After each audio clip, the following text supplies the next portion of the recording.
Hello and welcome to the video and channel.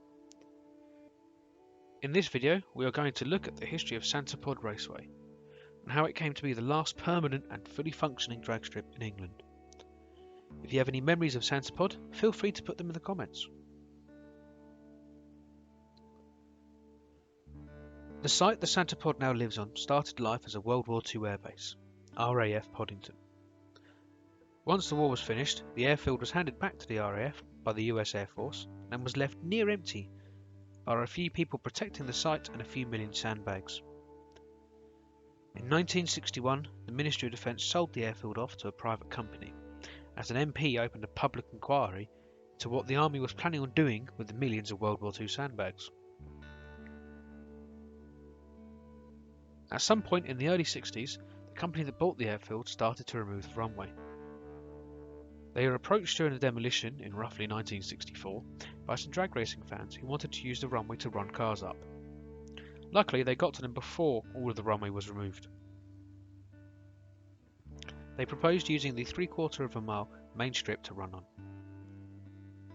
This proposal was accepted. The track opened on Easter weekend in 1966 with its new name, Santapod. The first part of the name comes from the Santa Ana Drags, a drag strip in California, and the second part comes from the local town Poddington. Some of the original buildings from the area's old life are still visible around the place, including some old outbuildings and the old headquarters and command posts. Both the main hangars are now unfortunately gone. One was demolished and the other lost to fire. The old air traffic control tower was turned into a rather unusual house. Despite its proximity to the local towns, Santapod has had a mostly good relationship with the locals. It brings in much needed revenue for the area and during events employs people from the local area. The buildings around the site that weren't used by Santapod have been inhabited by some local companies. The management team who run the location also have a good relationship with the local police. They have signs up as you leave reminding you to keep the racing at the strip, and remind people that the police will catch speeders, and that being careful and slow through the local towns will allow the venue to continue into the future. Since its inception in the 1960s, Santapod has become one of the main and most recognised places for drag racing in Europe. Santapod runs a Run What You Brung event at different times during the season. The event allows anyone with a licence and a car, bike or anything motorised to run down the strip for a fee.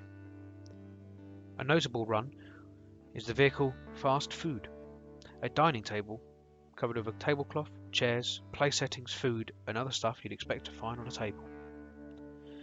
The vehicle ran 2 times, reaching a top speed of 130 miles an hour and averaging a speed of 113.8 miles per hour. Santapod holds a few top speed and time records. One of them is the jet car Fire Force 3, driven by Martin Hill. He broke the record in Easter 2005 with a top speed of 336 miles an hour, which is 540 kilometers an hour. This top speed means a jet car holds the world record for the fastest jet car. It's interesting to note that the jet car Fire Force 3 is based at Santapod and often comes out to do runs up the strip for the visiting fans.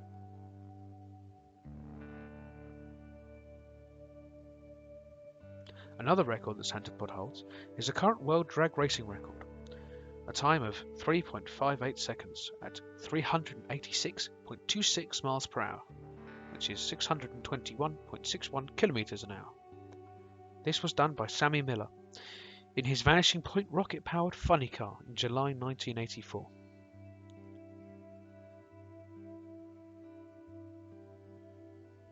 Other European records, some of which are yet to be beaten, include, in May 2010, Top Fuel dragster driver Urs Erbacher set a class speed record of a top speed of 314.87 miles per hour, reached amazingly in less than 5 seconds.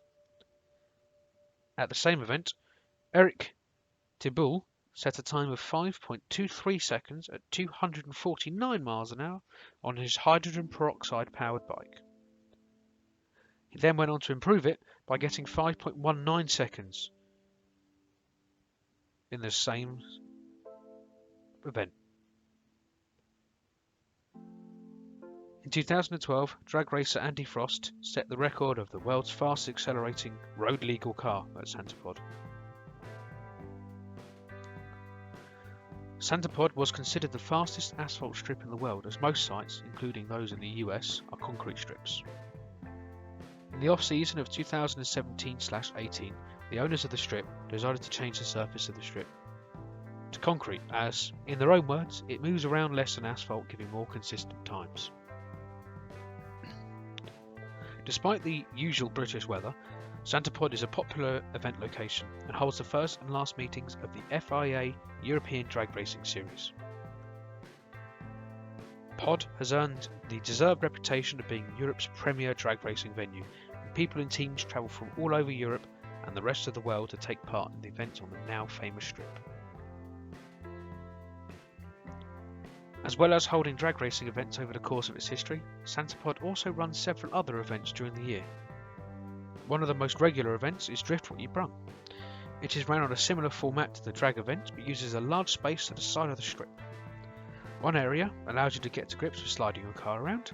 The other area is for more experienced drivers and often has more than one car going round at once. One of the most popular events is Ultimate Street Cup, or USC as it is normally known.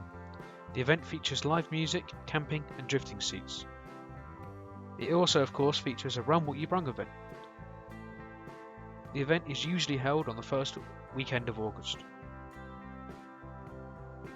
Another popular event is the Fast Show, which is typically held during March. It's self-billed as a season opener of the car show season in the UK.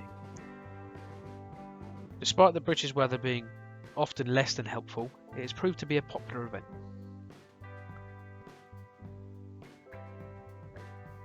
Unfortunately, Santa Pod is the last remaining purpose-built drag racing strip in the UK. York, or Melbourne as it was later known, closed down in 2017. It's currently planning to reopen as straight liners, but they're only using one lane and a 1/8 strip. Shakespeare Raceway stopped events in 2018 and is now, unfortunately, a housing development, leaving Santa Pod as the last strip left. There are other sites around the UK and Scotland you can drag at, but they are repurposed airfields and not purpose-built like Santa Pod. They are Crail in Scotland and Dakota and Spitfire Raceways in the southwest of the UK. With the current global pandemic, Santa Pod has had to close its doors and cancel many large events to keep in line with the government's social distancing advice. The future of Santa Pod is currently uncertain, as they've had to refund large amounts of money to people who have not been able to attend events that have been cancelled. The hope is that once the guidelines change and allow the site to get some events done before the weather changes, it stops them being able to run. It's hoped by many in the drag racing and car scenes in the UK that once things go back to normal, whatever that may end up looking like, that Santa Pod can reopen and continue to provide the top level drag, drifting and car shows it has done since the 1960s. Unfortunately, only time can tell if this can be done, but the whole drag racing community is holding its breath and hoping for the best outcome possible. Thank you for watching to the end. I hope you enjoyed the video, and as usual feel free to like and subscribe, and of course add some comments on future content we can cover here on the channel. Enjoy the rest of your day and stay safe out there.